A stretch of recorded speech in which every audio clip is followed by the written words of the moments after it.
Welcome to Your Fitness Chick podcast. Become your best self. I'm a fitness coach spreading positivity to navigate you to fitness, growth, and transformation. Hey, I'm your host, Abby Smiley Krause. I am a fitness enthusiast, a huge dog lover, especially to my babies Gigi and Layla, and I am so passionate about this amazing thing that we call life. In this podcast, I'll be covering topics to improve your fitness, mindset, and well-being. Topics such as longevity, meal prepping, overcoming mindset obstacles, nutrition, and of course, everyone's favorite, weight loss. I'm here to help inspire, uplift, educate, and motivate you to become your best self. Join me here every Tuesday for a fresh episode.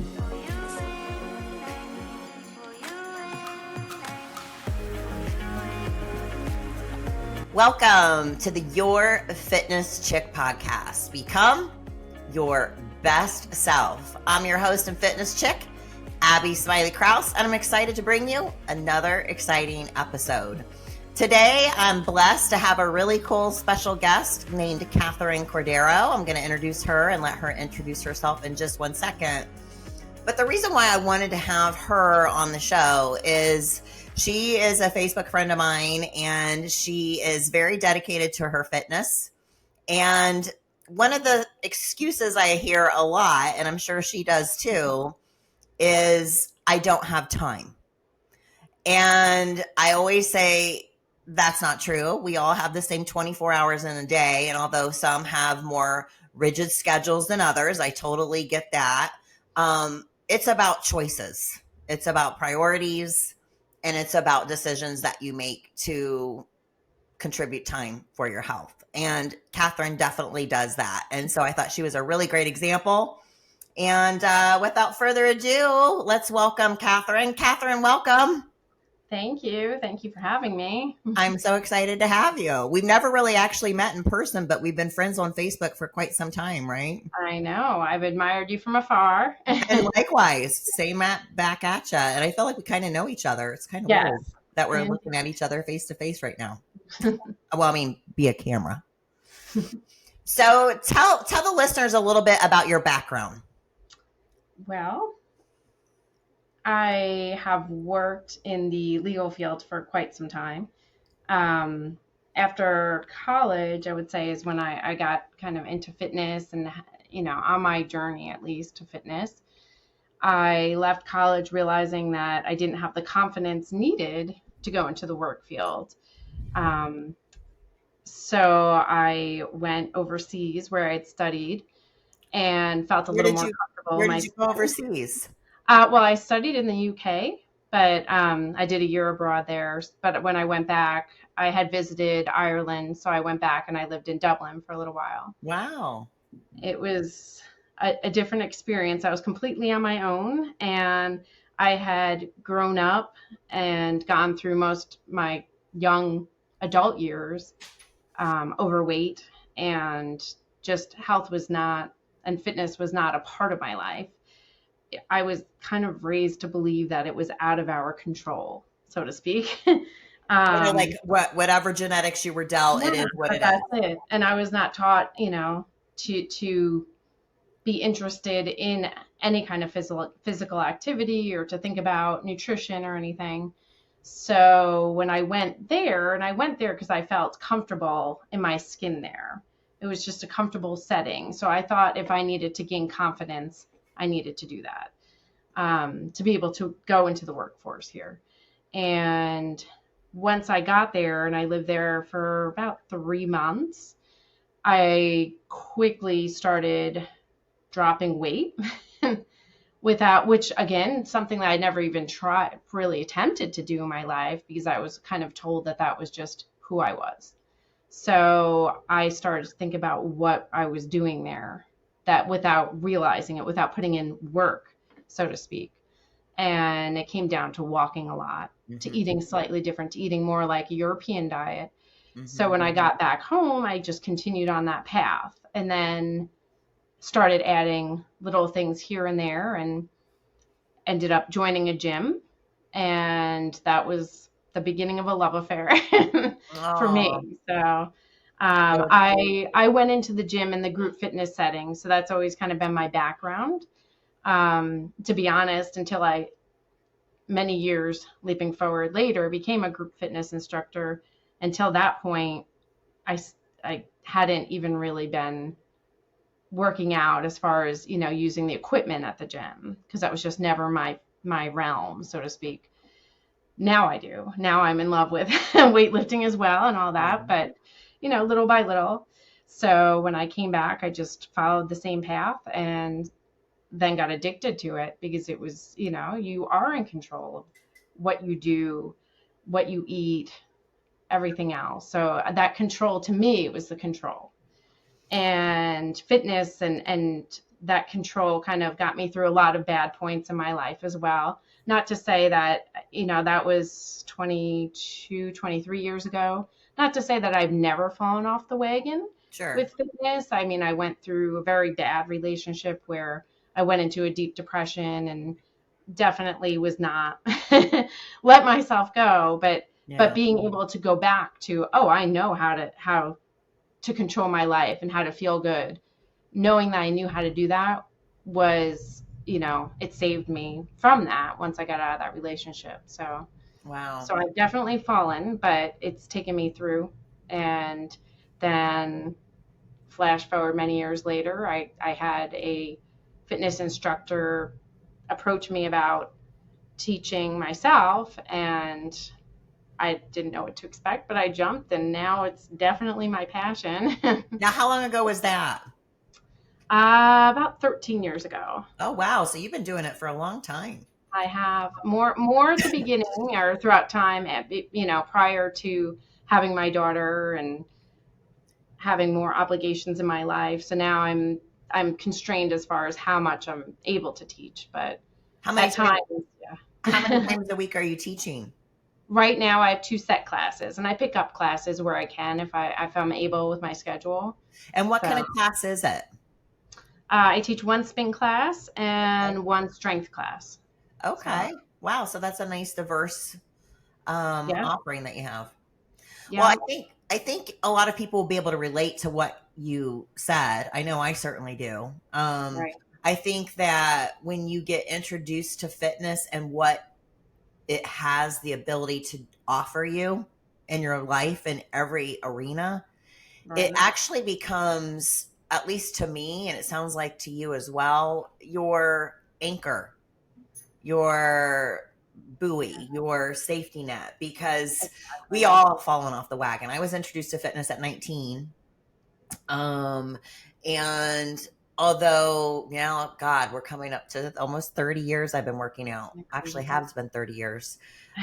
There's been times where I fell off the wagon too. But the thing is that, with fitness, that's the thing you can always Always come go back. back to. Yeah, Like, I think we have to, when we're going through a hard time, when we're going through depression and stuff like that, sometimes we just need to stay there. Like, we need to sit in that moment. We need to experience right. the pain of it. We need to heal Exactly. through it, and then once we're ready to start finding our way back, that's when we hit back to the gym and then go, oh my gosh, why did I ever leave this? Exactly. It's the thing Exactly. that always gives back to me. So, being that you have been working out for quite some time now with fitness, you mentioned that you have a daughter. I know you have a daughter named Emily. Is that right? Correct. And I love how, and my. is she your only child? She is. I say she's 3 and 1. So I didn't, even if I had her when I was in my 20s, which was not the case, I probably would have been content just with her anyhow. She's 3 and 1. So She yeah, looks like she's a lot of fun. Now, how old is she she? is. She is 6 now. Oh, wow. So Okay. So still a she lot of, she's used to my life, my fitness life. Let's put it that way. She's been yeah. on the journey with me. I've been running through. So I taught right up until I think the week before she was born. Wow. And I was still running through then, I think like 2 weeks before I stopped running and was walking instead. But so she was very active in my stomach. Yeah. And that continued on. So she's been, and then as soon as she was born, as soon as I was able to, I've been, running with her in the stroller. And then when she was old enough, she started coming to the gym with me for the kids club, or, sometimes in my class if the kids club wasn't open. So she is used to it. Well, So that's good. I'm hoping that her journey is going to be different than mine, that I've maybe broken that cycle, that she understands it's in her power to control her fitness and her health. So Yeah. You hold the reins to your lifestyle. and that she enjoys it. It's not punishment. I think that the big misconception is that exercise and fitness is punishment, and it's exactly the opposite. That's a really, really good point. But I think there's some people that really enjoy it, like you and I. Like, Right. it's my medicine. Like, I get pumped up, like, because I feel like The multiple reasons. adrenaline. Number one, it's my time. I have Exactly. my headphones, my earbuds in. I have my music going. I'm doing something good for myself. I'm Exactly. releasing all those good chemicals.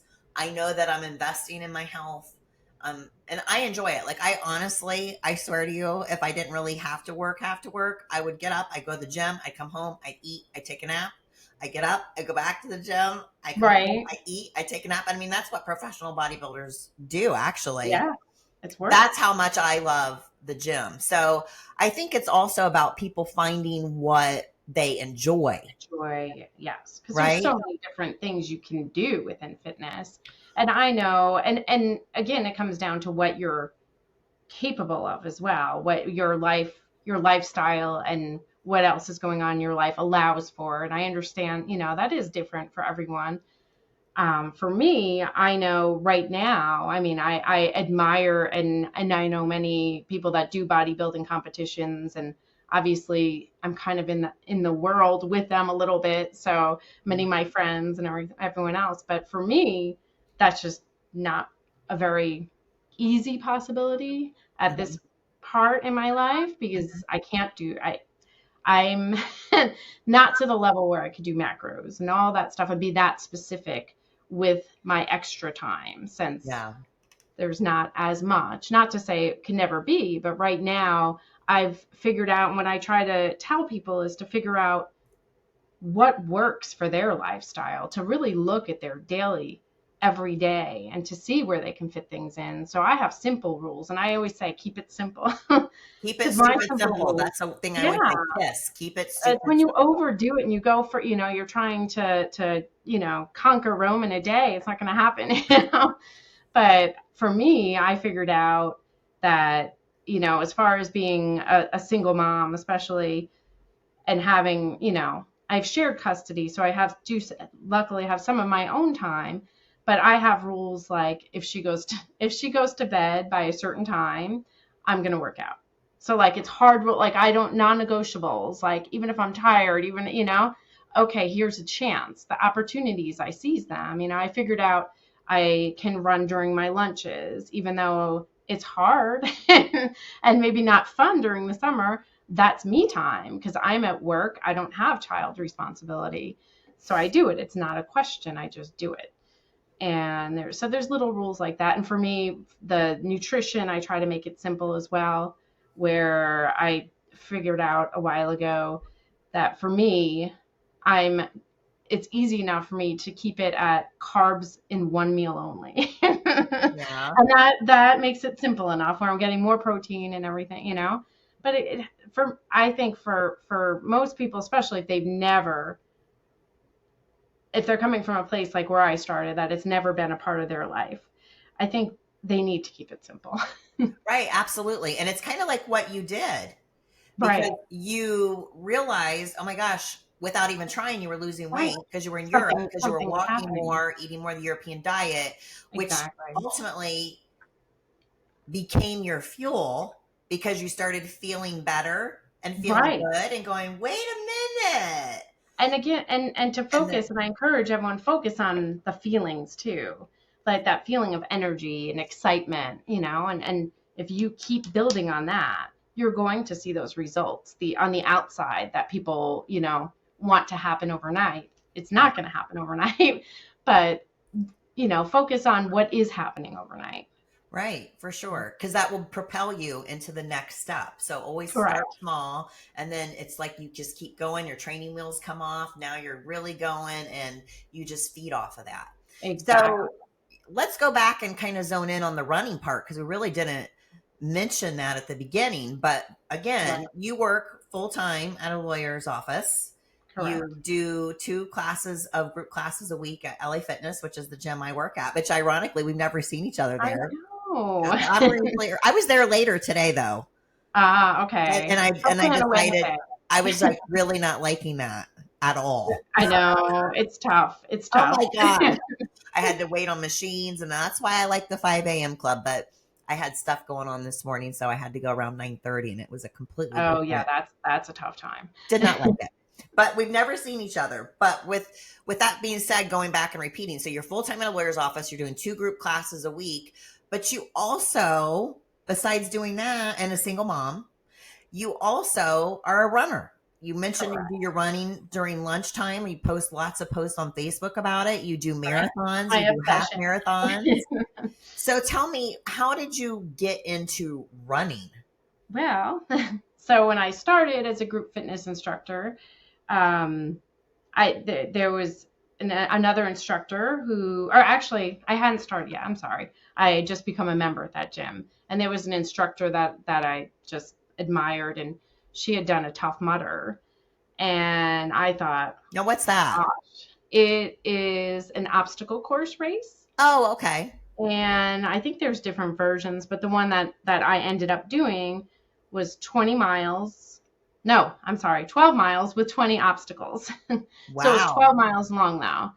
So a couple hours out there doing obstacles, strength obstacles, and how I got into it. So I thought, oh, I'll never be able to do that.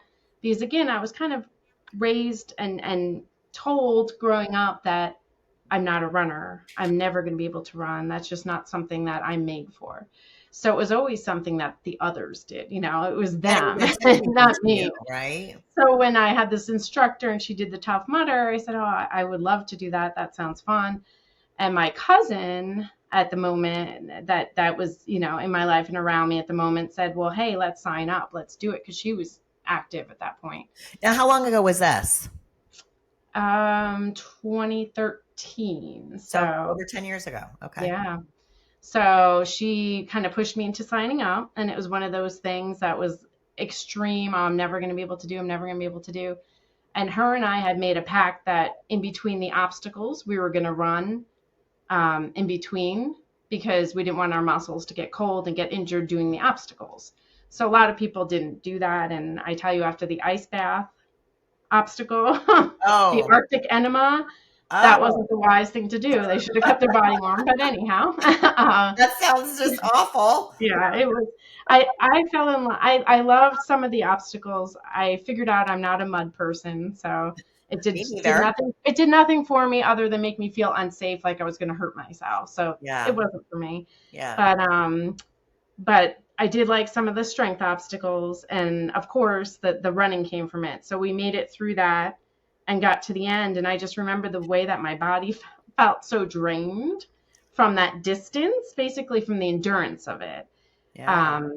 And I thought, oh, I want to do that again. I want to do something long, the endurance part again.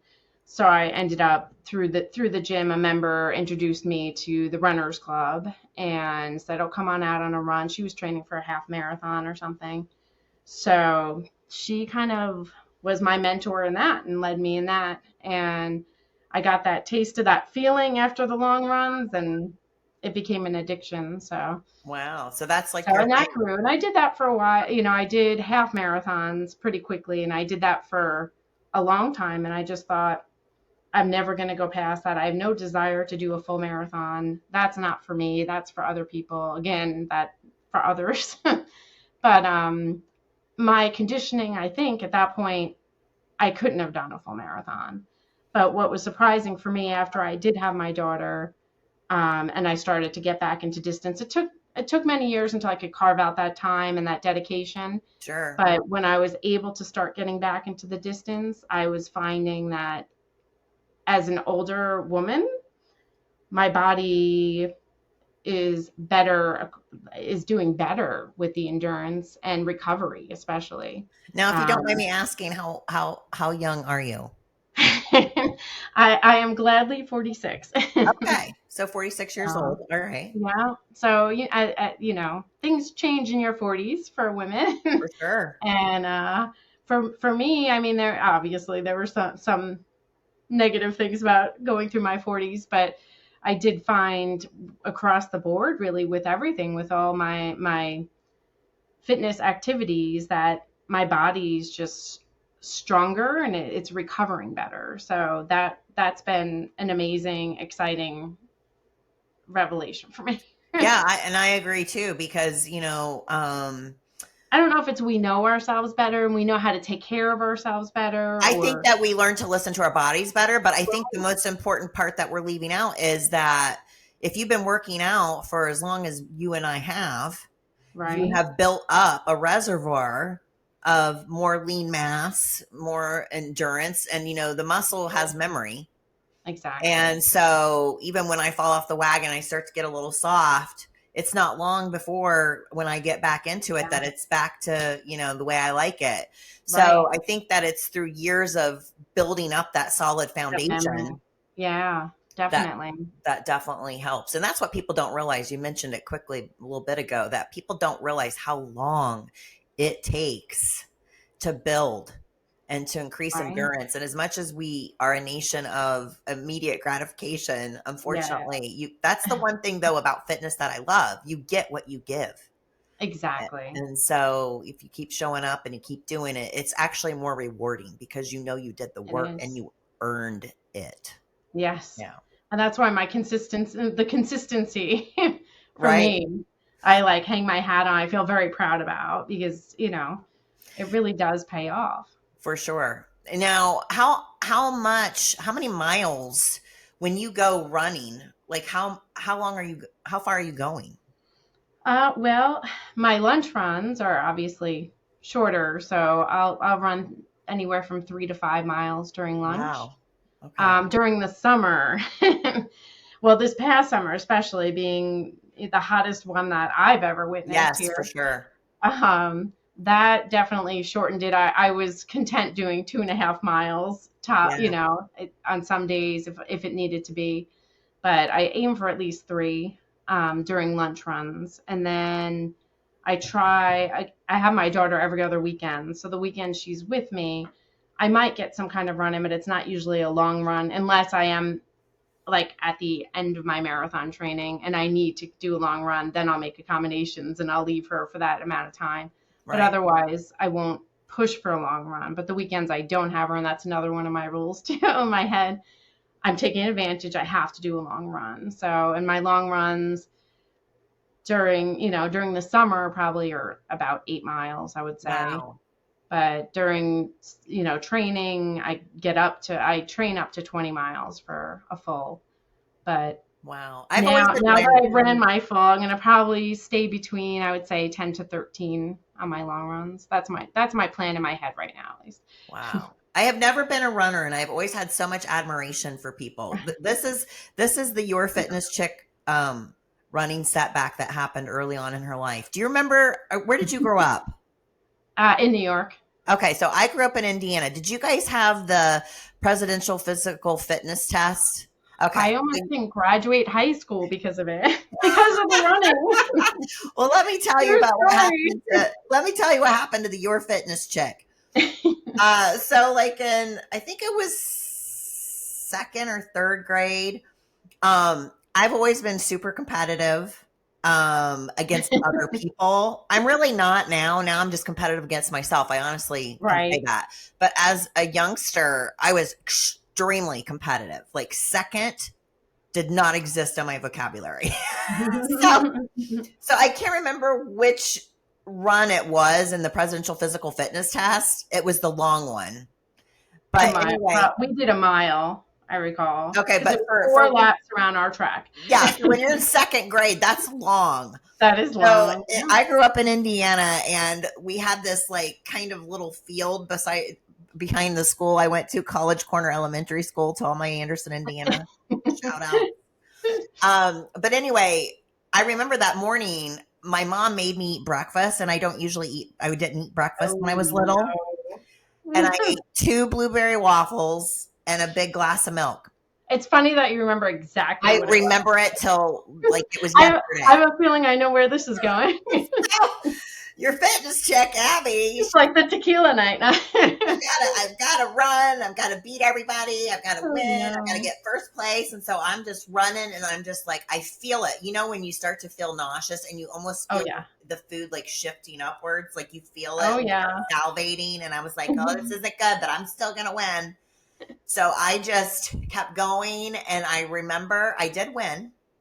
I got first Well, place. thankfully. Not like it was a competition because it was for the thing. Right. That's It's how just to stupid pass it is. you, like you passed the physical fitness. But I ran into the bathroom and totally yacked my brains out. Blueberry waffles, I couldn't eat them for years Oh, after that. wow. So That's not a good That's when Abby was like, I'm not a runner. one. I'm just not. But I have in the last couple years, like, since I'm doing more bodybuilding stuff, I don't do a lot of cardio, and definitely Right. running isn't going to be something that's going to serve me at this point where I'm training. Right. But I like to do HIIT training. And when I was doing like sprints and stuff, I'm like, wow, I'm really kind of digging this. Right. But as far as the long distance, like you, like, I can't even imagine. I can't even imagine it. So I have so much admiration for you, especially And I doing it like in the distance summer because I don't have to outside. be fast. What's that?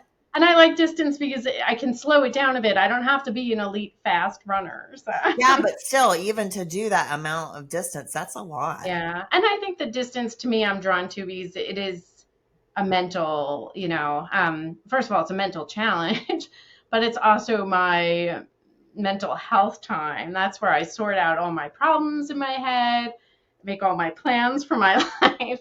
It's my therapy. So Are you listening that to music feeling when you afterwards. run, or do you like to just Yes. have? I'm Yeah. definitely a music person. Yeah. What kind Not of music? podcasts, not silent runs. It's got to be music. What kind of music do you like to run to?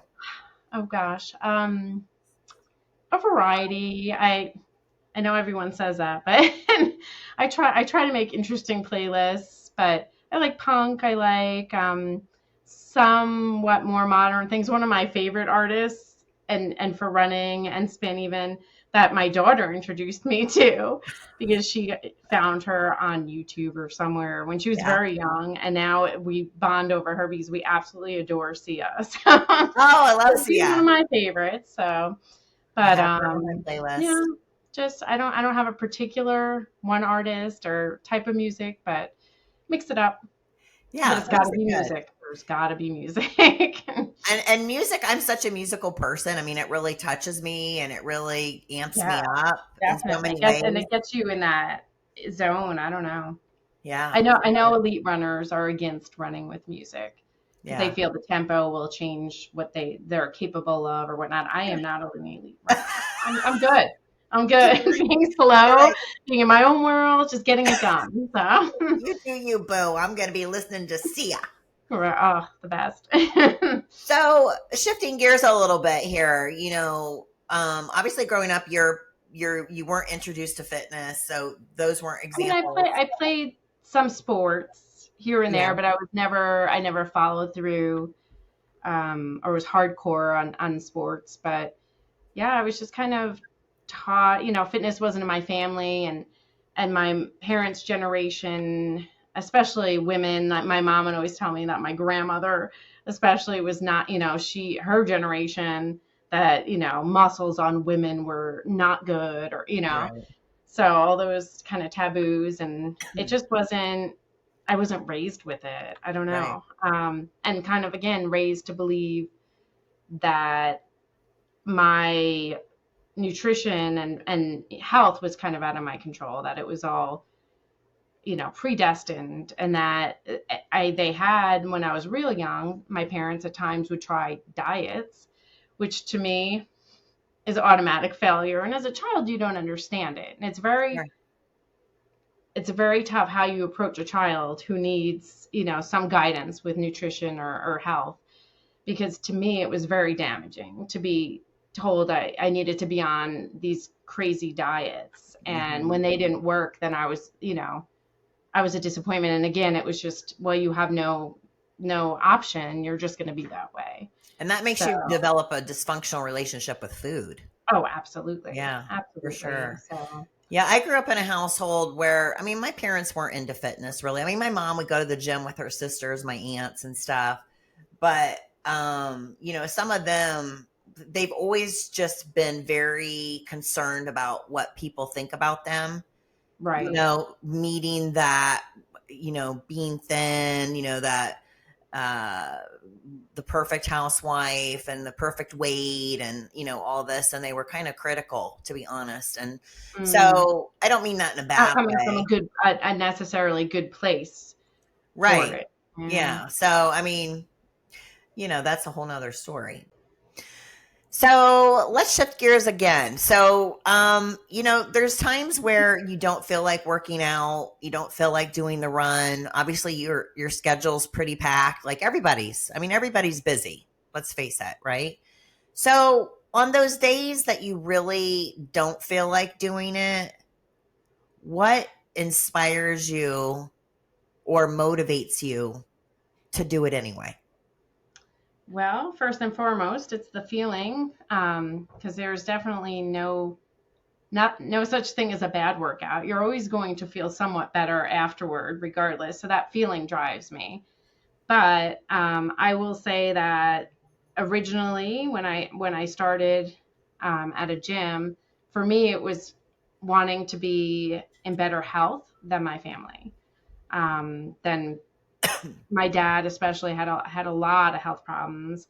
And again, once I figured out that these things are in our control and we're able to control them, it drove me to want to be healthier than they were and to take control. And then once my daughter was born, it became about wanting to be around as long as I can for her and being the parent that is able to move around, to get around with her. I'm obviously going to be, at some point when she's a little older, I'm going to be an older parent. So I want to be the youngest older parent that I can be. Right. So that's definitely a driving force for me. And I know just even after she was born, for me, the pregnancy at a later age was absolutely a breeze. Because you were 40 when you were pregnant, right? Right when I gave birth, 39 and 40, turned 40 a couple weeks before she was born. Okay. So, but the actual pregnancy was a breeze. And that was because I was active and I, went through it. I didn't change anything and maintained, and it was great. The after effect, I didn't expect. I thought I would snap back right away because I know how to do this. I'm active, not the case. And my circumstances were I was home with her alone, completely alone, caring for her for a year, Oh, wow. and it was impossible. And I was breastfeeding, which made me want to eat more. It was a lot. It was a lot of unexpected weight gain and everything else, and struggles. But it really abused my body, holding her all the time and doing all the breastfeeding, that everything you need to do with a baby, Right. and probably at that age was even harder on my body. I Sure. had back pains, I had sciatica, yeah, anything you could name, plantar fasciitis. My body was beat up during that time period, that Yeah. 1 year after she was born. So I quickly realized, once I did get back to work and the ability to regain activity and everything else, that for me to continue caring for this young child, I needed to be stronger. My body needed to get back to that point of fitness that I had been in, because that's what saves it from injury, from pain. Yeah. So that Sure. drove me for sure. And I'm sure it gave you a lot of more energy too, because Oh God. It takes a lot to take care of those little ones. That's for sure. Yes, it does. And I think too that if you've been forced to take a time out, because inevitably there's going to be times in life, like we've discussed, that you fall off the wagon, or gosh, you're Right. raising a baby basically by yourself. Right. That you don't have that time to do it. That when you really are able to, for me, like I cannot tell you, I have so much gratitude. Exactly. Like when I'm at the gym, and I mean, I'm dealing with a couple of injuries right now, which is a little frustrating, but Right. But it's just the fact that, especially when I see like somebody in a wheelchair, or, I see somebody who has cancer, or I just count my blessings that I have the ability to go to the gym. Exactly. So I feel very, very blessed. So, but thank you for sharing what inspires you. So with all that, what is next for Katherine? What's the rest of this year look like? What do you got on the horizon? Hopefully a couple of half marathons. I'm trying to decide about this weekend as like a last minute possibility, because again, I have a free weekend, so I want to take advantage. And if I'm going to do a 13-mile run anyhow, I might as well make it a race. I just can't even imagine it. Like, I'm just going to go run 13. I might do it. I don't know. I'm going to see how bad you feel. It's like, oh my God, there's no freaking way. I would say right now I'm content with what I'm doing as far as, my activities and my life. I'm content with pretty much all areas. But that doesn't mean in the future things, might change. I might, have more free time. I might pick up classes at the gym. I might change direction as far, well, I won't, I know I said this with the half marathon, but I will not go past the full marathon distance. I'm not that crazy. Now you're single, right? You're not dating anybody right now? I am.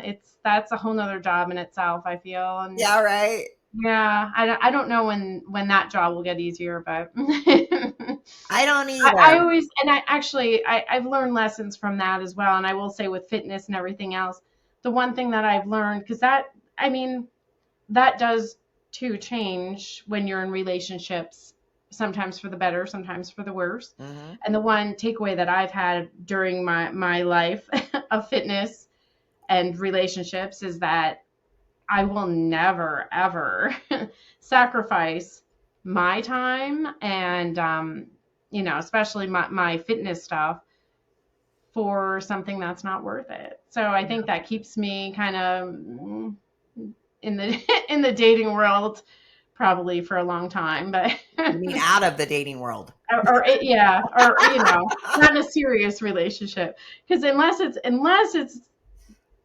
something that's really worth my time, I'm not giving up any time. So, well, at the end of it all, I mean, and this works for both a man and a woman. I'm not saying, we joke about stuff on Facebook about dating and dating apps and researching them and all this stuff, playing detective.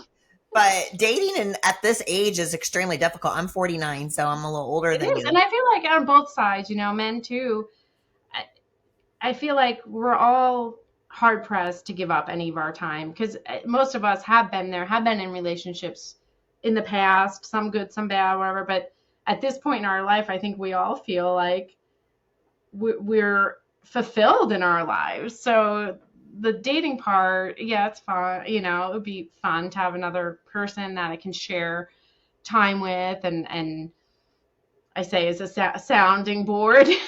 That's for me would be great, but it's definitely not my priority. Yeah. I go in waves. So I think Me too. a couple things. So really, as you get older, and if you've really done the work and you've really tapped into who you are, and you've really done that, and you find your own happiness and realize that happiness comes from you and not from another person. Exactly. That makes you more standoffish from diving into a relationship. And the other thing for me, like really, I've basically been single now for over 2 years. And the longer you're single, a little danger starts to come in. Right. because you're so complacent. Like I come home, my dogs, Same which routine, are, yeah. seen them come by. Like when I Are have dates that are canceled or whatnot, I'm always like, oh, thank God I can do my run then. I can do, like I I'm know, fine. I But I know. should care, probably, but I it's guess just not. all I can say is it's really difficult. And if somebody would have told me 20 years ago this would be the situation I was in, I would have just laughed and said, no way. But at the end of it all, I have just decided, I go in waves. I'll get on the dating apps and then I'm like, oh, Yes. I don't have time for that. Yeah. Or, I'll meet somebody I've I really responded to messages on dating apps that were from like a year ago. Are you Did, one did of we really those? match like a year ago? I don't do that, but I'm so bad. I just can't. I don't have time. I yeah, feel like if I can hire someone to take care of that, it that might would be go cool. You better. need a It might go better, matchmaker. We need a right? matchmaker. We need a matchmaker. So hey, any hot eligible guys? We're both single. Right. So and and and we're active and have energy. yeah, for sure, for sure. And we're obviously independent. We pay our own bills, all that good Exactly. stuff. I'm not asking for much. No, I just want you to have all your teeth, not live with your mother, Exactly. have a good job, don't be a raging alcoholic. Exactly. Like what is that about anyway? God, I can't even. You would think it wouldn't be that hard to find somebody with those It's tough. qualifications, It's but boy, tough. is it ever. It's So anyway, definitely. that's a whole nother podcast Oh my episode. gosh, So yes. so I want to wrap up, but I really think this was a great conversation because the goal for having you multiple, but really I wanted us to inspire people who think they can't do it or feel intimidated about doing it or think they don't have the time to do it. That at the end of it all, if you decide that you're worth it, Exactly. that you That's it. just start, maybe start in a group class, Right? so that you don't feel like you're wandering the weight floor going, oh my God, I look dumb, I don't know what I'm doing. Right. Start with a group class, get that courage, get that confidence, get to feeling better, and then you're going to be hungry finding more Building activities on, to keep yeah. you around, because the reality is we're living longer. People are Exactly. living longer, but the quality of And life what kind is of there. what kind of quality of life do you want when you're And in that's your what older people aren't years? thinking about. So thank you so much for taking the time out of your busy You. schedule and sharing your inspiration for many people. I mean, you're an inspiration Hope for me. so. And keep up the great work. And I wish you the best for the rest of the year. You as well. I will be watching. All right. All Well, right. Thanks for having me. thank you. Well, thank you so much for tuning in for this episode of the Your Fitness Chick podcast. As always, I'm here to inspire, uplift, educate, and motivate you to become your best self. I'll see you here for our next episode. Hey, it's Abby, your fitness chick. Thanks for checking out today's episode. With your continued support, I can keep creating inspiring episodes just like this one. So be sure to hit that like and subscribe button. To stay motivated all week long, be sure to follow me on all my social media platforms. The links for those can be found in the show notes. Check out my website by visiting www.yourfitnesschick.com. And I'd like to thank my production company, Coraggio Media, but most of all you, my listeners, for helping to inspire me each and every day. I'll see you on the next episode.